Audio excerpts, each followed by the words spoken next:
Bring the corn syrup to a boil in a heavy bottom saucepan and start adding your granulated sugar. I add it in about 3 different helpings, letting each helping dissolve completely into the hot corn syrup.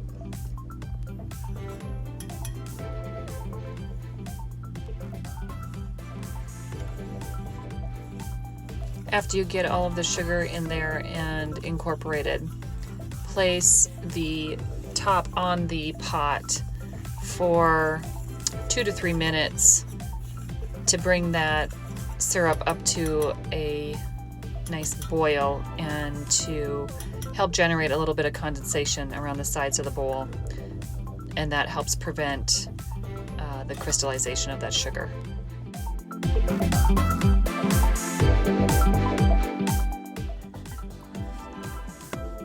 So you can let it just sit and boil. You don't need to stir it.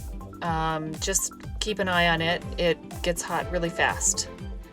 And once you start seeing it change to that nice amber color, get a thermometer in there, and you want to heat that to 350 degrees. At that point, you want to add your butter, and it's going to splatter up and really bubble up, so be careful. Have a nice long spoon and whisk that in briskly.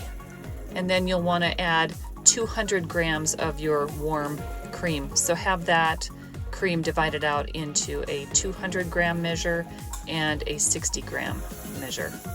Add a little bit of the hot cream, warm cream, a little bit at a time. If it's cold, it will make the caramel seize up, and then it becomes really hard to get that to incorporate. So you want to make sure that you've got that cream at least warm. It doesn't need to be hot.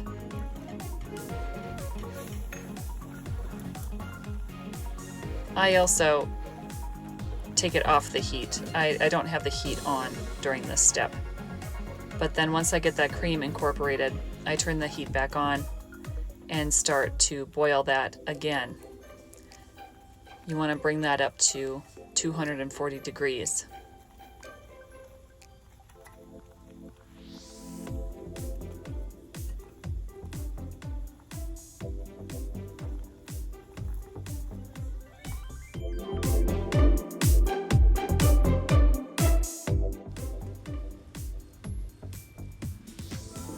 So let that continue to cook until it comes up to 248 degrees.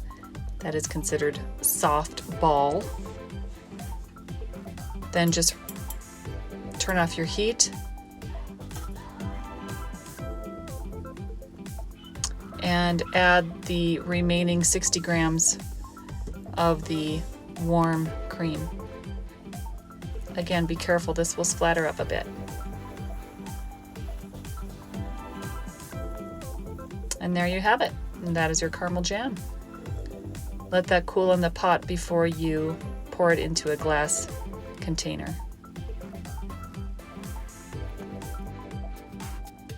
When the caramel is warm, it will pour like this, but as it cools, it becomes very stiff but not hard. It's really nice and chewy. So it's perfect for a filling, like in macarons. So here it is completely cooled, and you can see I can work with it fairly easily. It'll hold its shape.